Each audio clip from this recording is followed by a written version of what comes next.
when it comes to medical marijuana. I have more of a practical view than anything else. What I'm not going to be doing is using Justice Department resources to try to circumvent state laws on this issue. Right now, he is the toughest president that we have ever had on the war on drugs. Where did that come from? I was thrown on the ground, 11 to 15 cops all pointing their guns at me.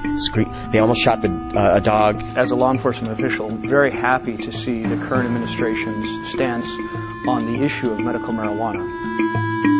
Right after the inauguration, there were some raids on California medical marijuana dispensaries. Do you expect those sorts of raids to continue? Obama's Department of Justice repeatedly vowed not to use federal resources to go after medical marijuana in states where it was legal. Well, what the president said during the campaign, you'll be surprised to know, will be consistent with what we'll be doing here in law enforcement. But now, that same department is cracking down in California. The law has been hijacked by profiteers who are motivated not by compassion, but by money. In the following weeks, medical marijuana activists from around the state held rallies to protest these developments. This surprise attack on the medical cannabis users in California, it's hugely unfair and unjust. It's tyrannical is what it is. Cops are not used to losing or even compromising. They got tired of waiting with having lost more court cases than they won, so they called in their biggest gun. They called in the federal cops.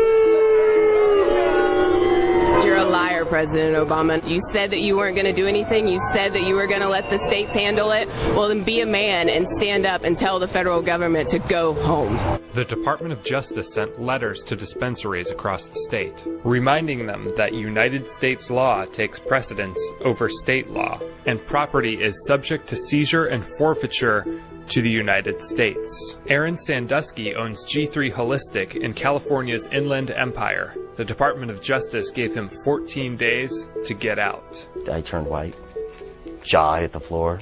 It was unexpected. We all want the same things. We don't want to see more crime. We want to see less crime. That's why we have these places. Sandusky got into the medical marijuana industry 2 years ago after leaving another line of business behind. I was in the mortgage business for 20 years.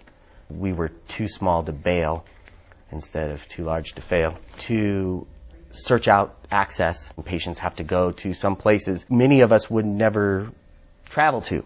And I thought that there was a lot of work there that needed to be done. Sandusky's business sense proved right, and he soon expanded G3 into several cities, and even opened his own grow house so that he could control the quality of his product. One of the big problems and challenges that we've been facing is one of the allegations of profiteering. A lot of times they don't get to see what the backside is. The investments that we make, not only cultivation, but research, and that's not cheap.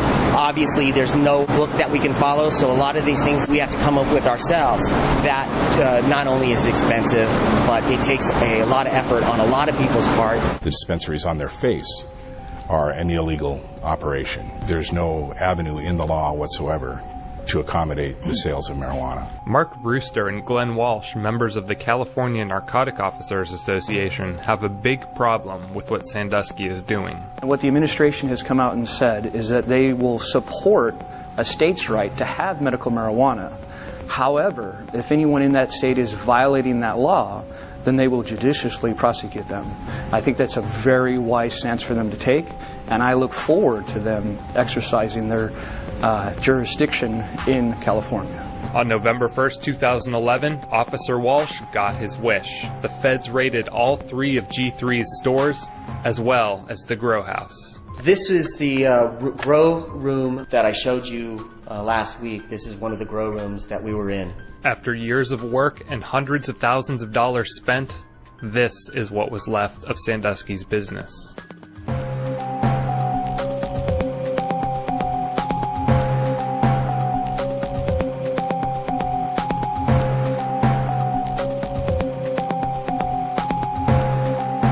But they came in full raid, guns drawn.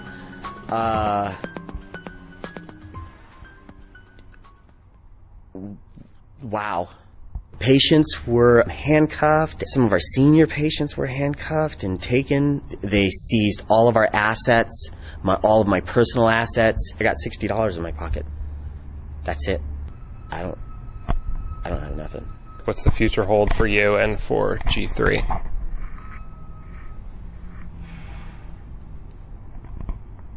I don't even know. Officials from the Department of Justice would not participate in an on-camera interview, but according to the search warrant, the DEA raided Sandusky's 3 stores as well as his home and the home of his colleague because marijuana is a Schedule I controlled substance, which under federal law means that it is not recognized as having any medical value, and any possession, distribution, or cultivation is a violation of federal law. Marijuana is not modern medicine. And people will try to say, well, there need to be more studies. There has to be more studies when we look at marijuana.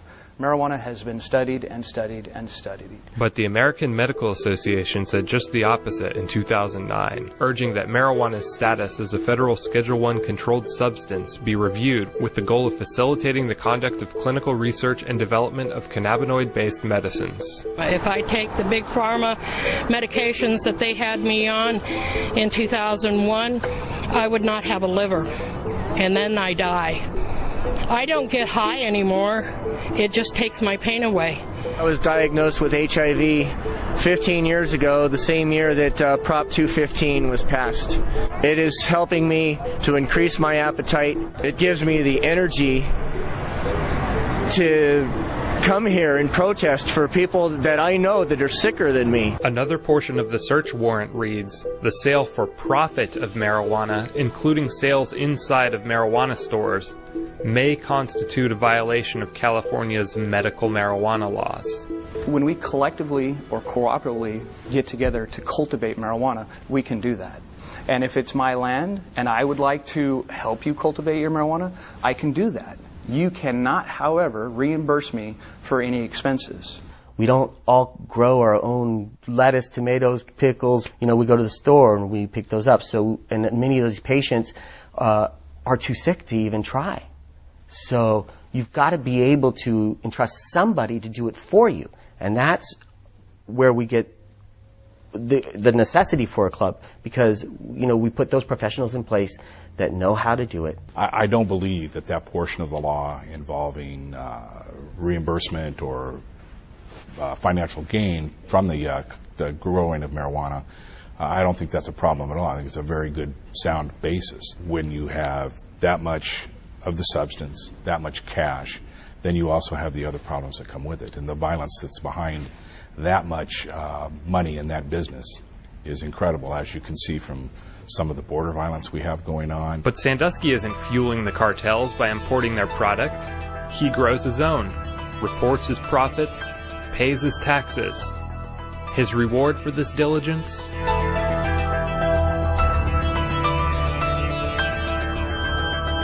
Was that a joke? They left the little one behind. Wow. That's wow. I mean, what are they going to do to me? Throw me in jail?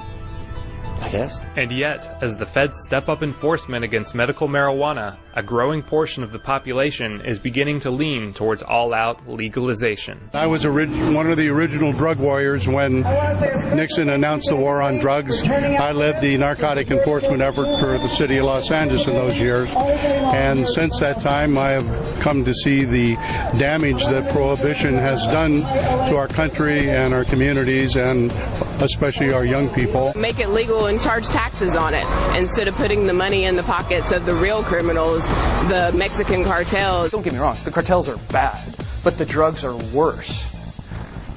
The cartels just send drugs here. And yes, they kill everybody to make sure that is done. The drugs are what's destroying our society.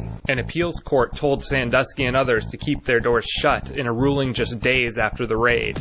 The court held that individual cities are allowed to ban dispensaries, even if they are allowed to exist under state law. Since the October announcement from the Department of Justice, the federal government has issued letters threatening to shut down dozens of dispensaries across California.